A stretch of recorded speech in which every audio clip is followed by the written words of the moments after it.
आज के हमारी इस वीडियो का topic types of circuit breaker मतलब कि इलेक्ट्रिकल में सर्किट ब्रेकर कितने प्रकार के होते हैं। दोस्तों यह जो आज का हमारा प्रश्न है ये हमारे इलेक्ट्रिकल की नॉलेज और साथ साथ इलेक्ट्रिकल के इंटरव्यू के हिसाब से काफी ज्यादा जरूरी है, क्योंकि इंटरव्यू के अंदर हमसे कई बार सर्किट ब्रेकर के प्रकार पूछे जाते हैं। तो इस वीडियो में हम इंटरव्यू के अंदर किस तरीके से जवाब देंगे उसी के अनुसार इस टॉपिक को क्लियर करेंगे। तो वीडियो को स्टार्ट कर लेते हैं। सबसे पहला पॉइंट मैं आपको यह बता दूं कि इंटरव्यू में आपसे इस सवाल को कई तरीके से पूछा जा सकता है। जैसे कि आपसे ऐसा भी पूछा जा सकता है कि आखिर लो वोल्टेज सर्किट ब्रेकर कौन कौन से होते हैं, उसके कितने प्रकार है।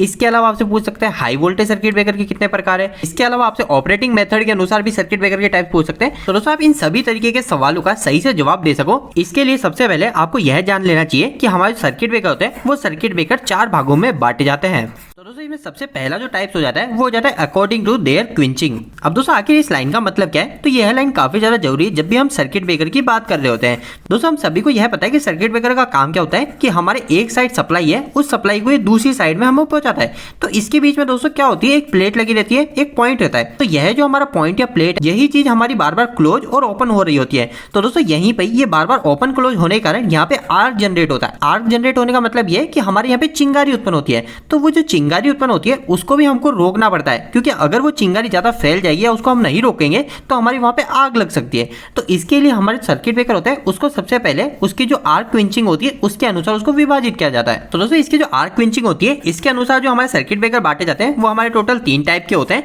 आप सभी को पता होगा, सबसे पहले आपने एयर सर्किट ब्रेकर का जरूर नाम सुना होगा जो कि एसी भी होता है। तो पहला वही हो जाता है। सेकंड की बात करें तो वो होता है हमारा वीसीबी वैक्यूम सर्किट ब्रेकर, और तीसरे सर्किट ब्रेकर की बात करें तो वो हो जाता है हमारा FX6 मतलब सल्फर हेक्साफ्लोराइड सर्किट ब्रेकर। और दोस्तों इसके साथ में फोर्थ पॉइंट एक और ध्यान रखना है जो कि है OCB मतलब ऑयल सर्किट ब्रेकर।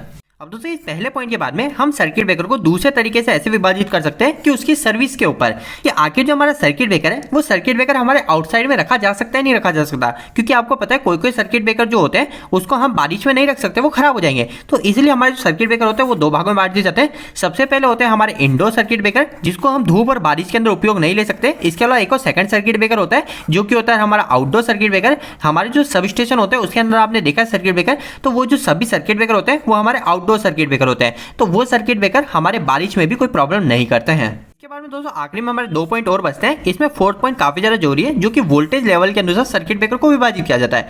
लेकिन इसके पहले हम तीसरे पॉइंट को देख लेते हैं जो कि है अकॉर्डिंग टू ऑपरेटिंग मैकेनिज्म। तो दोस्तों इस लाइन का मतलब ये है कि हमारे जो सर्किट ब्रेकर है उस सर्किट ब्रेकर में जो हमारे NONC कॉमन जो पॉइंट है वो हमारे जो ओपन और क्लोज हो रहा है, मतलब बंद चालू हो रहा है सर्किट ब्रेकर, वो आखिर किसकी मदद से हो रहा है, उसका मैकेनिज्म क्या है। तो हमारे यहाँ पे सर्किट ब्रेकर 3 भागों में बढ़ जाते हैं। सबसे पहले हो जाता है दोस्तों हमारा स्प्रिंग सर्किट ब्रेकर। ज्यादातर आपने जो आपकी इंडस्ट्री के अंदर AC भी देखी है जो कि हमारे 11 kV 33 kV पे काम करे तो हमारे स्प्रिंग सर्किट ब्रेकर ही होते हैं। इसके बाद में दोस्तों सेकंड आता है न्यूमेटिक सर्किट ब्रेकर जो कि हमारी एयर की मदद से ऑपरेट होते हैं। और इसके बाद में हमारा आखिरी और तीसरा सर्किट ब्रेकर होता है वो होता है दोस्तों हमारे हाइड्रोलिक सर्किट ब्रेकर। इस सर्किट ब्रेकर के अंदर हमारे हाइड्रोलिक सिस्टम का उपयोग किया जाता है। दोस्तों इन 3 तरीके से सर्किट ब्रेकर को विभाजित करने के बाद में एक हमारा आखिरी और सबसे महत्वपूर्ण फोर्थ पॉइंट सर्किट ब्रेकर बच जाता है जो कि है अकॉर्डिंग टू वोल्टेज लेवल, मतलब हम सर्किट ब्रेकर को उसके वोल्टेज लेवल के अनुसार भी बांट सकते हैं। और आपसे इंटरव्यू में कई बार ऐसे पूछा जा सकता है कि आखिर लो वोल्टेज सर्किट ब्रेकर कितने प्रकार के होते हैं, हाई वोल्टेज कितने प्रकार के होते हैं। तो दोस्तों आखिर इसका क्या सही जवाब है वो भी हम जान लेते हैं।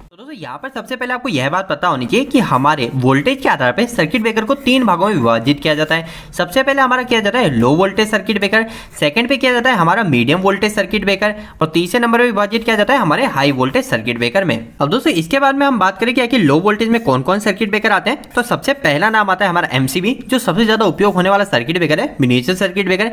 इसके बाद में दोस्तों आ जाता है ELCB अर्थ लीकेज सर्किट ब्रेकर जो कि पुराने समय में उपयोग किया जाता था। आज के समय ELCB की जगह RCCB का उपयोग किया जा रहा है, तो ये भी आपको ध्यान रखना है। इसके बाद में दोस्तों नेक्स्ट MCCB भी हमारा लो वोल्टेज सर्किट ब्रेकर होता है। MCCB के अलावा दोस्तों ACB एयर सर्किट ब्रेकर भी हमारा लो वोल्टेज सर्किट ब्रेकर है। और भी अगर आप कोई भी देखते हैं तो MPCB आती है, मोटर प्रोटेक्शन सर्किट ब्रेकर। तो दोस्तों अगर मैं आपको सिर्फ आसान शब्दों में बताऊं तो जो भी हमारे अंडर 1000 वोल्टेज के नीचे के सर्किट ब्रेकर है वो सभी जो भी सर्किट ब्रेकर है वो आपके लो वोल्टेज सर्किट ब्रेकर के अंदर आ जाते हैं।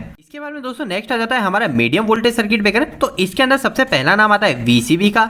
इसके बाद में दोस्तों आ जाता है एसीबी का, और दोस्तों साथ साथ तीसरा एक और नाम आता है SF6 सर्किट ब्रेकर। अब इसकी फुल फॉर्म क्या है, तो vacuum circuit breaker, air circuit breaker और सल्फर हेक्साफ्लोराइड सर्किट ब्रेकर। और दोस्तों मीडियम वोल्टेज सर्किट ब्रेकर की रेंज कहां से कहां तक होती है, तो जैसे कि यहाँ पे 1 kV पे फिनिश हो रहा था, तो ये 1 kV से स्टार्ट होता है, जो कि हमारा जाता है 72 kV। मतलब कि दोस्तों 1000 वोल्टेज से 72000 वोल्टेज के बीच में जितने भी सर्किट ब्रेकर लग रहे हैं, वो सभी सर्किट ब्रेकर हमारे मीडियम वोल्टेज सर्किट ब्रेकर में आते हैं। दोस्तों इस जगह कई लोग कंफ्यूज हो सकते हैं, तो मैं आपको पहले ही बता दूं कि यहाँ पे जब मीडियम वोल्टेज की बात आती है तो यहाँ पे 72000 वोल्टेज कैसे आ गया। तो दोस्तों मैं आपको बता दूं, जब हम सर्किट ब्रेकर की बात करते हैं उस समय मीडियम वोल्टेज के अंदर 1000 वोल्टेज से 72000 वोल्टेज को मान के चलते हैं। जबकि अगर हम ऐसे ही वोल्टेज लेवल की बात करते हैं कि आखिर कौन सा कितना वोल्टेज है, तो उस समय हमारा मीडियम वोल्टेज जो कहलाता है वो कहलाता है 1000 वोल्टेज से लेकर 1 लाख वोल्टेज तक। और इसके बाद में अगर हम हाई वोल्टेज की बात करें तो हाई वोल्टेज उस समय कहलाता है 1 लाख वोल्टेज से लेकर 2,30,000 वोल्टेज तक। लेकिन दोस्तों जब हम सर्किट ब्रेकर को वोल्टेज के आधार पर बांट रहे हैं, तो इस समय जो हाई वोल्टेज सर्किट ब्रेकर आएंगे वो सभी सर्किट ब्रेकर आ जाएंगे जो कि हमारे 72 kV मतलब कि 72000 वोल्टेज के ऊपर के जितने भी सर्किट ब्रेकर हैं, वो सभी सर्किट ब्रेकर हमारे हाई वोल्टेज सर्किट ब्रेकर के अंदर आते हैं। अब आखिर इसके अंदर कौन कौन सर्किट ब्रेकर है, तो यहाँ पे भी कुछ नाम आ जाते हैं। सबसे पहले वीसीबी आता है, इसी के साथ में दोस्तों हेक्साफ्लोराइड सर्किट ब्रेकर जिसको SF6 भी बोला जाता है वो आता है, और दोस्तों साथ साथ यहाँ पे एसीबी भी आता है। पर यहाँ पे जो एसीबी आता है वो हमारे मीडियम वोल्टेज सर्किट ब्रेकर वाला नहीं होता है, यहाँ पे एसीबी जो होता है वो अलग हो जाता है, इसको बोलते हैं हम ABCB। अब आखिर ये ABCB क्या होता है, तो इसकी फुल फॉर्म होती है दोस्तों एयर ब्लास्ट सर्किट ब्रेकर। तो इस बात का आपको ध्यान रखना है, मीडियम वोल्टेज के अंदर हमारे सर्किट ब्रेकर उपयोग लिया जाता है वो होता है एयर सर्किट ब्रेकर, जबकि हमारे जो हाई वोल्टेज के अंदर सर्किट ब्रेकर उपयोग लिया जाता है वो होता है एयर ब्लास्ट सर्किट ब्रेकर। तो दोस्तों यही कुछ मुख्य तरीके होते हैं जिसकी मदद से हम सर्किट ब्रेकर को डिफाइन कर सकते हैं। उम्मीद है दोस्तों आज की इस वीडियो के माध्यम से आपको कुछ बेहतर जानकारी मिली होगी। आपको ये वीडियो कैसा लगा, इस वीडियो को लाइक करके जरूर बताएं। अगर आपको कोई भी सवाल इस वीडियो के प्रति इलेक्ट्रिकल जुड़ा तो आप मुझे नीचे कमेंट बॉक्स में कमेंट करके पूछ सकते हैं। इलेक्ट्रिकल की वीडियो अगर आप हिंदी में देखना पसंद करते हैं, आज हमारे चैनल को सब्सक्राइब कर लीजिए। आज के लिए इतना ही, धन्यवाद।